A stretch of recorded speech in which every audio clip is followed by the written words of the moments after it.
পাহাড়ের বুকে আমি পুরো একজন কাফেরের লিডার, আমার তো সম্মান কমে যাবে, অসম্মানে হয়ে যাব।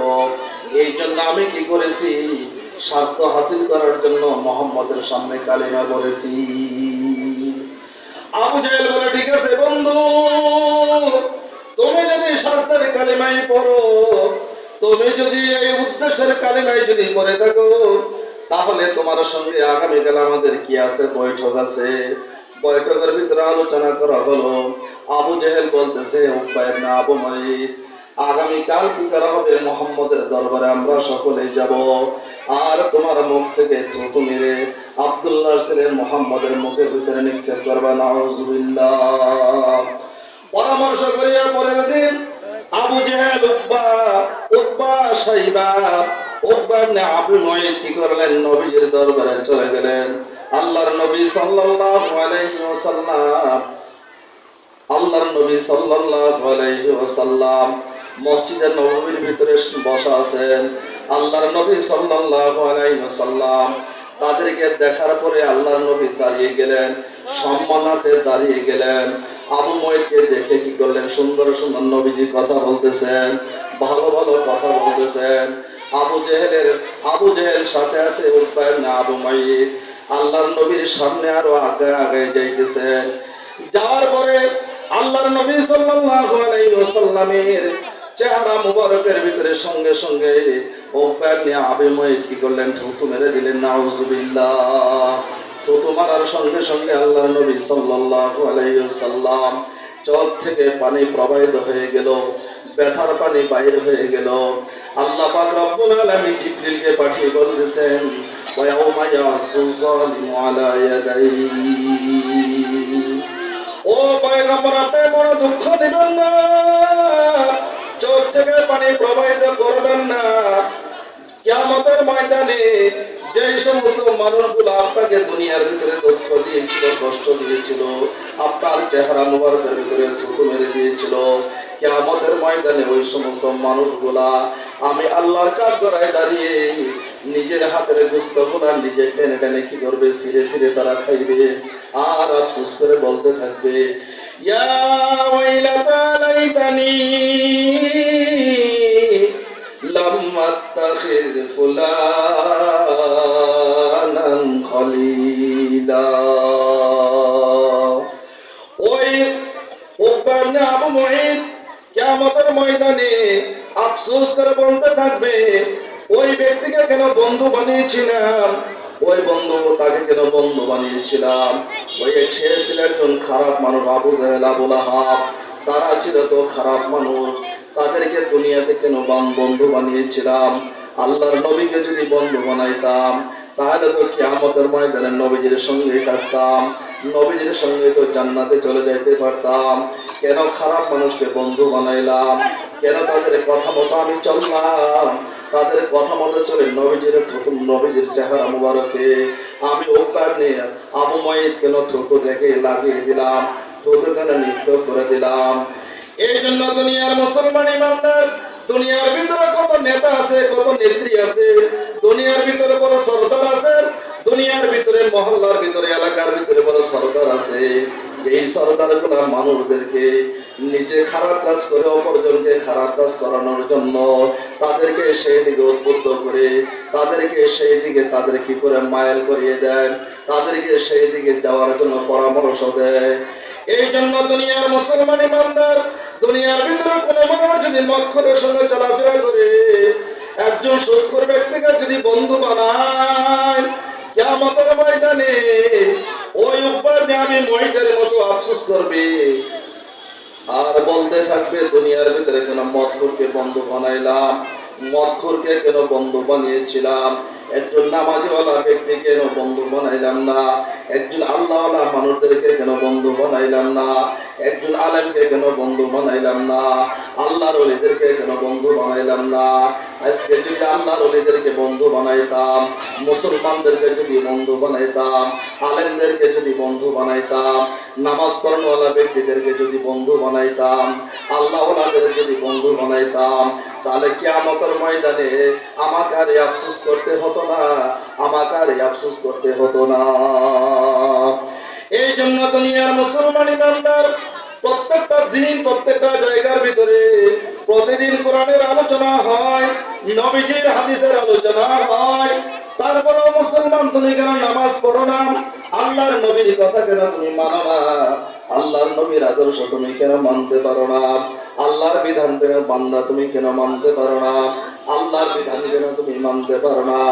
ওরে বান্দা, যারা তুমি বন্ধু বানাইলা, যারা তুমি বন্ধুত্বের বন্ধনে আবদ্ধ করে নিলা, ওরে দুনিয়ার মুসলমান ইমানদার, আল্লাহর নবী সাল্লাল্লাহু আলাইহি ওয়াসাল্লাম বলেন, মান আহাব্বা মান আহাব্বা।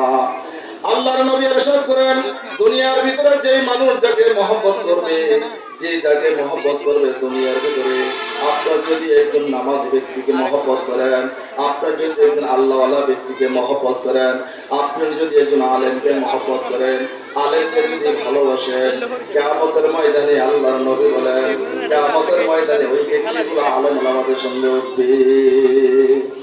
আর দুনিয়ার ভিতরে যদি কি করে মদখোর, সুদখোর, খারাপ মানুষকে যদি বন্ধু বানায়, তাদের পরামর্শ মতো যদি জীবন চালায়, খারাপ মানুষের পরামর্শ মতো যদি চলে, অন্যজনকেও যদি চালায়, ওই খারাপ মানুষের মতো তুমি বান্দা নামাজ পড়লেও কোনো লাভ হবে না, নেক কাজ করলেও কোনো লাভ হবে না, কোরআনের তেলাওয়াতের দ্বারা কোনো লাভ হবে না, যত নেকির কাজ করো কোনো লাভ হবে না। কিয়ামতের ময়দানে বান্দা তুমি ওই উকবা ইবনে আবু মুঈতের মতো তোমার অবস্থা হবে। এই জন্য আল্লাহর নবী বলেন, আয়াতটা যদিও নাযিল হয়েছে উকবা ইবনে আবু মুঈতের বেয়াদবির শানে, এই আয়াতের অবস্থাটা যত মানুষ যত গুনাহের কাজ করবে, এই কাজটা যারা যারা করবে, আলেমের সঙ্গে বেয়াদবি করবে, মুসলমানের সঙ্গে বেয়াদবি করবে, আল্লাহর ওলিদের সামনে বেয়াদবি করবে, মুরব্বিদের সঙ্গে যারা বেয়াদবি করবে, সন্তান যদি মা বাবাকে সম্মান করে না, ছাত্র যদি উস্তাদকে সম্মান করে না, মুরিদ যদি পীরকে সম্মান করে না, ছাত্র যদি উস্তাদকে সম্মান করে না, তাহলে ওই সমস্ত মানুষগুলোর অবস্থা আবু মুঈতের মধ্যে তাদের অবস্থা হবে। এই জন্য দুনিয়ার মুসলমান ইমানদার, দুনিয়ার ভিতরে আল্লাহওয়ালাদের বন্ধু বানাও, আল্লাহওয়ালাদের সংসর্গ লাভ করো, আল্লাহর ওলিদের সংসর্গ লাভ করো, তাহলে বান্দা তোমার দুনিয়ার জীবনটাও সুন্দর হয়ে যাবে, আখিরাতের জীবনটা তোমার জন্য সুন্দর হয়ে যাবে। আর দুনিয়ার মধ্যে যদি বান্দা কি করো, খারাপ মানুষকে তুমি বন্ধু বানাইলা, খারাপ মানুষ বেনামাজি ব্যক্তিকে তুমি বন্ধু বানাইলা, মদখোরকে তুমি বন্ধু বানাইলা, সুদখোরকে তুমি বন্ধু বানাইলা। বেনামাজি কখনো নামাজ পড়ে না, সুদখোর কখনো আল্লাহর বিধান মানে না, মদখোর কখনো আল্লাহর বিধান মানে না। এই ব্যক্তিটার যে অবস্থা হয়, বান্দা তোমারও তো একই অবস্থা হবে। এই জন্য দুনিয়ার মুসলমান ইমানদার, দুনিয়া তো ক্ষণস্থায়ী জায়গা। অল্প দিনের হায়াতে আমি আপনি দুনিয়াতে আগমন করেছি, অল্প দিনের সময় আমি আপনি দুনিয়া থেকে চলে যেতে হবে। এই জন্য বান্দা টাকার অহংকারী করো না, রক্তের গরম দেখায় না, ধনের গরম দেখায় না, জনের গরম দেখায় না, তাকাব্বুরি করো না, অহংকারী করো না। এই জন্য নিজের জীবন দিয়ে সবসময় আখিরাতের দিকে কি করো, পরিচালনা করো, আখিরাত মুখী হয়ে চলো। নিজেকে কখনো বড় মনে করা যাবে না, সবসময় নিজেকে ছোট মনে করতে হবে। এই জন্য আল্লাহর নবী সাল্লাল্লাহু আলাইহি ওয়াসাল্লাম সবসময় দোয়াটা করতেন, আল্লাহুম্মা আইনি সগীরা ওয়া ফি আইয়ুনিন নাসি আযীম। আল্লাহর নবী সবসময় দোয়া করতেন, মালিক আমি নিজেকে সবসময় ছোট মনে করি, আয় আল্লাহ মানুষের চোখের সামনে আমাকে বড় বানিয়ে দেন, মানুষের সামনে আমাকে বড় বানিয়ে দিবেন। এই জন্য দুনিয়ার মুসলমান ইমানদার, দুনিয়ার জীবনে অহংকারী করা যাবে না, টাকা পরি করা যাবে না, দুনিয়ার জীবনে বড়ত্ব দেখানো যাবে না। এই জন্য বড় পীর আব্দুল কাদের জিলানী রাহমাতুল্লাহি আলাইহি একদিন রাস্তা দিয়ে হেঁটে যাচ্ছে, একটা কুকুর আব্দুল কাদের জিলানী রাহমাতুল্লাহি আলাইহি বলে, ও আব্দুল কাদের জিলানী, বলো তোমার দাম বেশি নাকি আমি কুকুরের দাম বেশি? আব্দুল কাদের জিলানী রাহমাতুল্লাহি আলাইহি বলে পেরেশানির ভিতরে পড়ে গেলেন। আমি আব্দুল কাদের জিলানী যদি বলে, ওরে কুকুর তুমি আমার থেকে খারাপ, তাহলে তো আমার ভিতরে অহংকারী এসে গেল, আমার ভিতরে অহংকারী এসে গেল। আর আমি কুকুর যদি বলে, ওরে কুকুর আমি তোমার থেকে খারাপ, তাহলে তো আমি আল্লাহর কোরআনের কি হলো অবমাননা করা হলো। আল্লাহ পাক রব্বুল আলামিন তো বলেছেন ওয়ালাকাদ কারামনা বানি আদম, আদম সন্তানকে আমি আল্লাহ পাক রব্বুল আলামিন সম্মান দিয়ে বানাইলাম, শ্রেষ্ঠ করে বানাইলাম, মহান করে বানাইলাম, সম্মান দিয়ে বানাইলাম, আশরাফুল মাখলুকাত হিসেবে তাদেরকে বানাইলাম।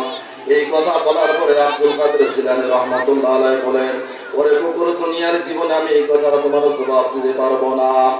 বলতেছে আব্দুল কাদের জিলানী, ও কুকুর, আমি আব্দুল কাদের জিলানী যখন দুনিয়া থেকে চলে যাব, চলে যাওয়ার পরে আল্লাহ পাক রব্বুল আলামিন যদি আমি আব্দুল কাদের জিলানীকে যদি মাফ করে দেয়, সেই সময় বলতে পারবো ওরে কুকুর, তুমি বড় খারাপ, আমি আব্দুল কাদের জিলানী বড় ভালো। আর যদি মাওলা যদি নারাজ হয়ে যান, মাওলা যদি অসন্তুষ্ট হয়ে আমি আব্দুল কাদের জিলানীকে যদি জাহান্নামের ভিতরে ফেলে দেয়, আমি আব্দুল কাদের জিলানীকে যদি জাহান্নামের গর্তের ভিতরে ফেলে দেয়, তাহলে বলতে পারবো ওরে কুকুর, আমি আব্দুল কাদের ভালো না, ওরে কুকুর, তুমি আমার থেকে বড় ভালো। এই জন্য দুনিয়ার মুসলমান ইমানদার অহংকারী করার জায়গা দুনিয়া নয়, টাকা পরে দেখানোর জায়গা দুনিয়া নয়, সরদারগিরি করা অন্যায় ভাবে সরদারগিরি দেখানো এটা কি নয়, তোমার মুসলমানের কাজ নয়, এটা মানুষের কাজ নয়, অহংকারে টাকা পরে করা মানুষের কাজ নয়। এই জন্য দুনিয়ার মুসলমান ইমানদার আখিরাতের জন্য সামানা তৈরি করে নাও, আখিরাতের জন্য কিছু পুঁজি তৈরি করে নাও। ওরে বান্দা, দুনিয়া থেকে যাইবা, দুনিয়া থেকে শুধু হাতে চলে যাইবা, যাওয়ার আগে কিছু সামানা তৈরি করে নাও। ওরে দুনিয়ার মুসলমান ইমানদার, আমরা দুনিয়াতে চলার জন্য রাত দিন 24 ঘন্টা কি করে মেহনত করে শ্রম দেই, মাথার ঘাম পায়ে করে শ্রম দিতেছি, বেবি বাচ্চার জন্য শ্রম দিতেছি, মা বাবার জন্য শ্রম দিতেছি, কতই না কষ্ট করতেছি, আর সত্তরে মিথ্যা বলতেছি, মিথ্যারে সত্য বলতেছি, কত কিছুই করে কি করতেছি, টাকা পয়সা ইনকাম করতেছি, টাকা পয়সা রোজগার করতেছি। ওরে দুনিয়ার মুসলমান ইমানদার, দুনিয়ার জন্য এত কিছু করলাম, আখিরাতের জন্য আমি কি করতেছি, আখিরাত আমার কি অবস্থা হবে? সবকিছু তো দুনিয়া তাদের জন্যই করলাম, সবকিছু তাদের জন্য করতেছি, এত কষ্ট করতেছি, কিন্তু আমার ওই ছেলে মেয়ে আমার কোনো কাজে আসবে না, আমার বিবি আমার কাজে আসবে না, আমার ভাই আমার কোনো কাজে আসবে না, আমার আত্মীয় স্বজন আমার কোনো কাজে আসবে না। এই জন্য আল্লাহ নবী বলতেছেন, ও দুনিয়ার মুসলমান ইমানদার, দুনিয়ার ভিতরে তুমি মুসাফিরের মতো থাকো, দুনিয়ার ভিতরে তুমি পথচারীর মতো চলাফেরা করো। দুনিয়া তোমার জন্য স্থায়িত্ব নয়, দুনিয়াটা তোমার জন্য ক্ষণস্থায়ী। এই জন্য নিজের আমল নিজে তৈরি করে নাও, নিজের আমল তুমি বানায় নাও, আখিরাতের পুঁজি তুমি তৈরি করে নাও। এই জন্য কাহার উপর ভরসা করা চলবে না, কাহার উপর ভরসা তুমি কখনোই করিও না। এই জন্য এই টাকা পয়সা এই ছেলে মেয়েগুলো একটু আমার না, আমার কোনো কাজে আসবে না। এই জন্য আল্লাহ নবী বলতেছেন, ও দুনিয়ার মুসলমান ইমানদার, এই দুনিয়ার টাকা পয়সা এগুলো তোমার কোনো কাজে আসবে না, তোমার বিবি তোমার কোনো কাজে আসবে না, তোমার ছেলে মেয়ে তোমার কোনো কাজে আসবে না। এই জন্য দুনিয়ার ভিতরে নিজের ছেলে মেয়ের জন্য কত ঘর বানাইলা, নিজের ছেলে মেয়ের জন্য গাড়ি ক্রয় করলা, নিজের ছেলে মেয়ের জন্য টাকা পয়সা অট্টালিকা বানাইলা, কিন্তু এই ছেলে মেয়ে তোমার কোনো কাজে আসবে না, এটা তোমার কোনো উপকারও আসতে পারবে না। কিয়ামতের ময়দানে একজন একজনকে চিনবে। আল্লাহ পাক রব্বুল আলামিন বলেন, ওরে দুনিয়ার মুসলমান ইমানদার, নিজের স্বামী তার বিবিকে চিনবে, চেনার পরও স্বামী যদি তার বিবির কাছে গিয়ে বলে, ওরে বিবি, তোমার জন্য দুনিয়াটা আমি কত কষ্ট করেছি না, নিজে একটা ভালো খানা কখনো খাই নাই, নিজে একটা ভালো কাপড় কখনো পরি নাই, নিজে কখনো এক জোড়া ভালো স্যান্ডেল পরি নাই, এক জোড়া ভালো জুতা কখনো আমি পরি নাই। ও দিদি, আমি একটা সওয়াবের জন্য তো জান্নাতে যাওয়া আমার জন্য বাধা হয়ে দাঁড়িয়েছে। ও বিবি, আমাকে একটা সওয়াব দাও, আমাকে একটা সওয়াব দাও। ওই বিবি চিনার পরও বলবে, সোবান সোবান, যাও যাও, দুনিয়ার ভিতরে আমার কোনো বিবাহ হয় নাই, দুনিয়ার ভিতরে আমার কোনো স্বামী ছিল না। এরকম ভাবে সবাই যার একজনের কাছে দৌড়াই দিবে, যাও যাও, কোনো কাজে আসবে না, যাও যাও, চলে যাও, তোমার কোনো পরিচয় নাই, দুনিয়ার ভিতরে স্বামী কি করে না, দুনিয়াতে কোনো স্বামী ছিল না।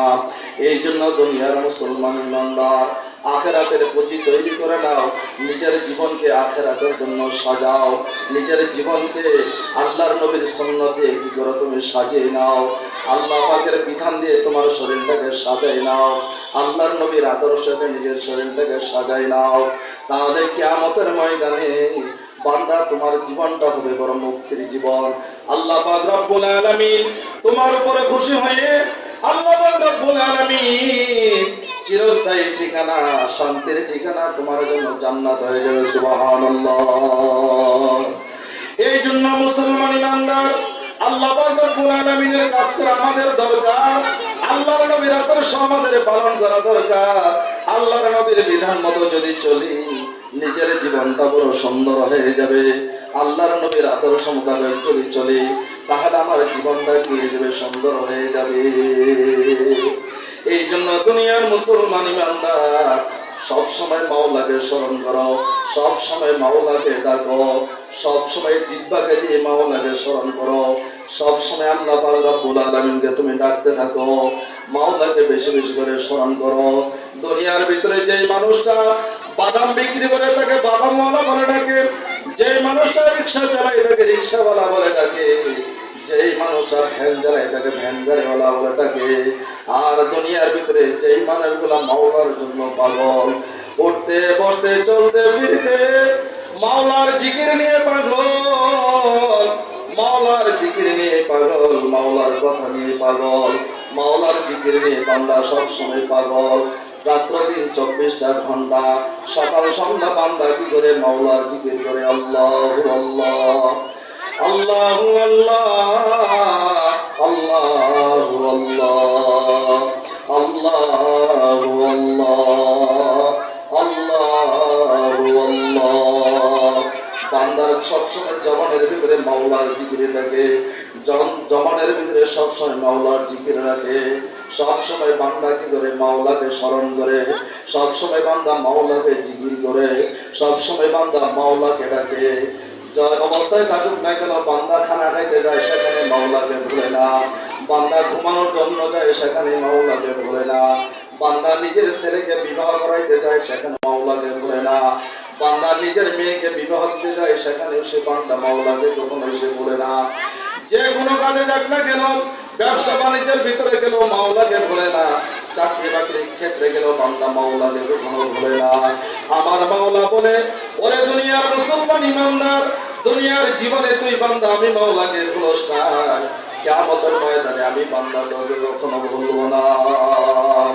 আর আমি আল্লাহ পাক রব্বুল আলামিন তোকে যদি না ভুলি, ওরে বান্দা তোর জন্য চিরস্থায়ী ঠিকানা, শান্তির আবার স্থল আমি আল্লাহ তোর জন্য জান্নাত রেখে দিয়েছি। সুবহানাল্লাহ।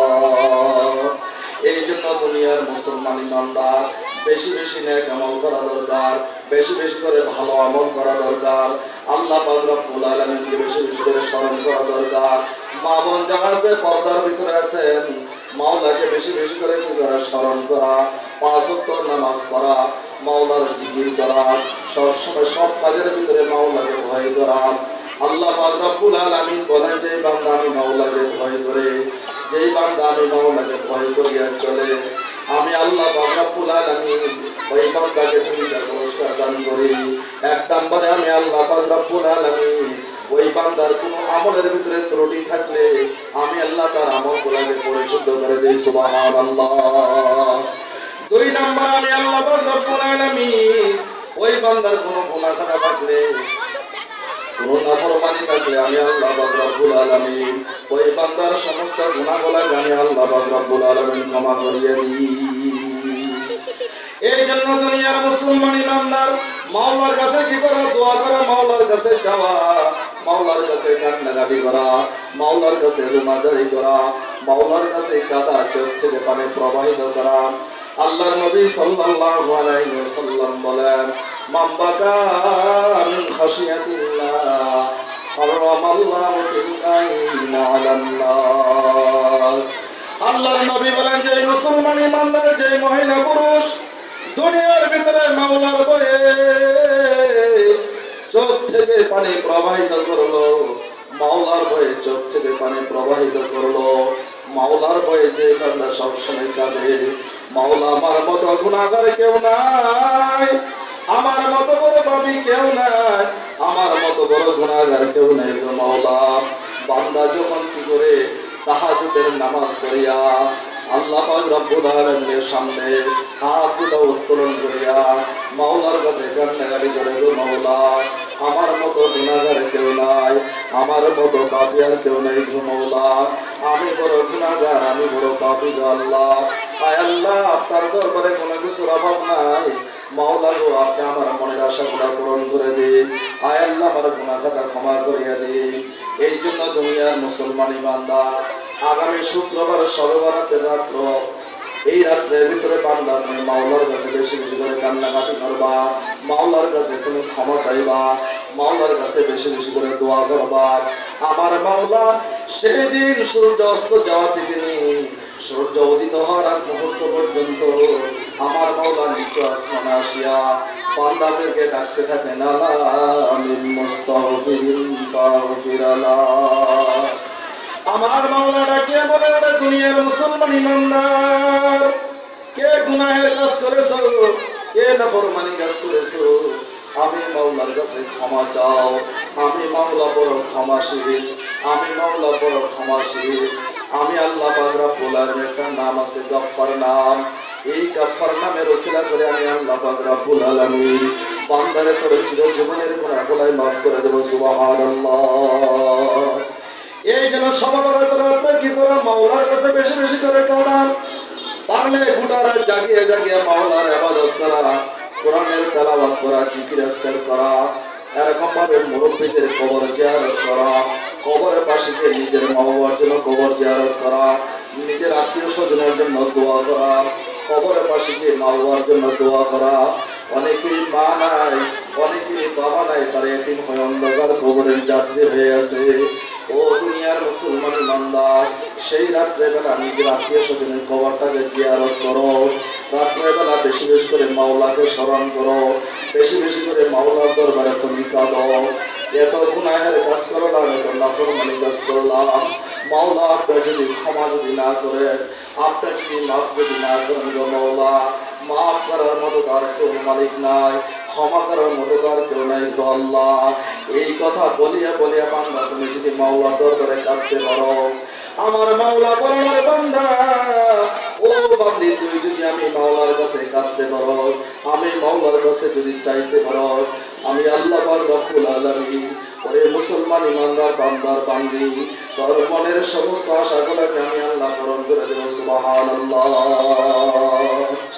এই জন্য দুনিয়ার মুসলমান ইমানদার মা বোনরা, ওই রাত্রেবেলা বেশি বেশি করে কি করে মাওলাকে স্মরণ করা, কোরআনের তেলাওয়াত করা, জিকির আজকার করা।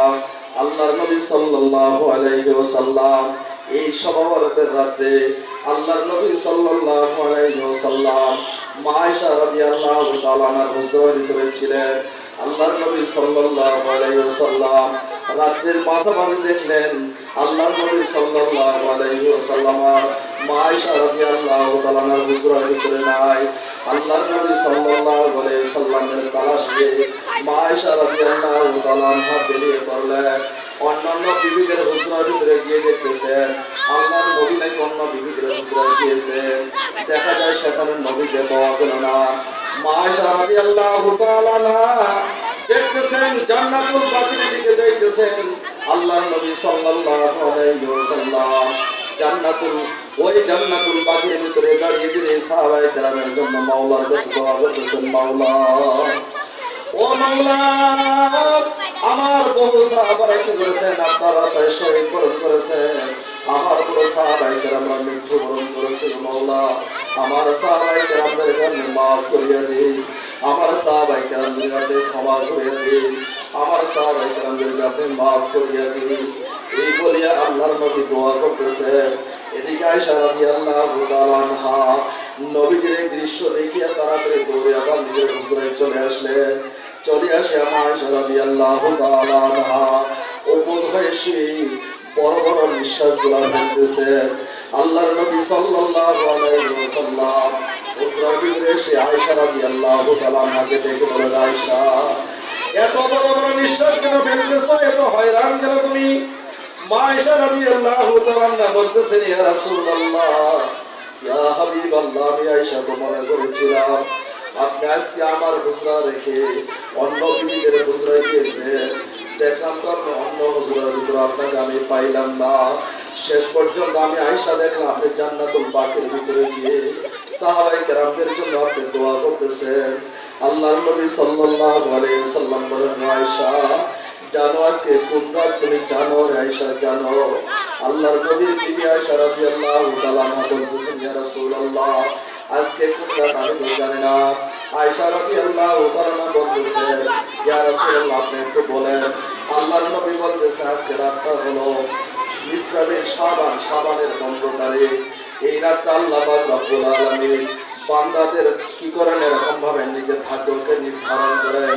কোন বান্দারা কতদিন দুনিয়াতে জীবিত থাকবে, কোন বান্দাটা কোন জায়গায় মারা যাবে, কোন জায়গার ভিতরে বান্দাটাকে দাফন করা হবে, কোন বান্দারা দুনিয়াতে কতদিন রিজিক খাইবে, কোন বান্দারা দুনিয়াতে কতদিন সুস্থ থাকবে, কোন বান্দারা কতদিন অসুস্থতা থাকবে, এগুলো আজকে নির্ধারণ করার রাত। ও আয়েশা, এটা হলো ইবাদতের রাত। আল্লাহর নবী সাল্লাল্লাহু আলাইহি ওয়াসাল্লামের এই কথা শোনার পরে মা আয়েশা রাদিয়াল্লাহু তাআলা আনহা লজ্জিত হয়ে গেলেন। আল্লাহর নবী সাল্লাল্লাহু আলাইহি ওয়াসাল্লাম বলেছেন, আয়েশা, এটা বড় পুণ্যময় রাত, এটা বড় পুণ্যময় রাত, এটা হলো ইবাদত করার রাত। এই জন্য কোরআন মানে বান্দার দিকে রাতে জাগরণ করিয়া মাওলার কাছে যদি ক্ষমা চায়, মাওলার কাছে যদি মাফ চায়, মাওলার কাছে যদি দোয়া করে, আল্লাহ পাক রব্বুল আলামিন ওই অসংখ্য মানবদেরকে যত বড় গুনাহগার হোক না কেন, যত বড় অসুস্থ রোগী হোক না কেন, আল্লাহ পাক রব্বুল আলামিন ওই সমস্ত বড় বড় গুনাহগার ব্যক্তিদেরকে আল্লাহ ক্ষমা করে দেবেন। সুবহানাল্লাহ। আল্লাহ পাক রব্বুল আলামিন আমাদেরকে যে কথাগুলো বললাম, এই কথার উপর আমাদের সকলকে আমল করা তৌফিক দিন। আমিন। ওয়া আখির দাওয়ানা আলহামদুলিল্লাহি রাব্বিল আলামিন। আসসালামু আলাইকুম ওয়া রাহমাতুল্লাহি ওয়া বারাকাতুহু।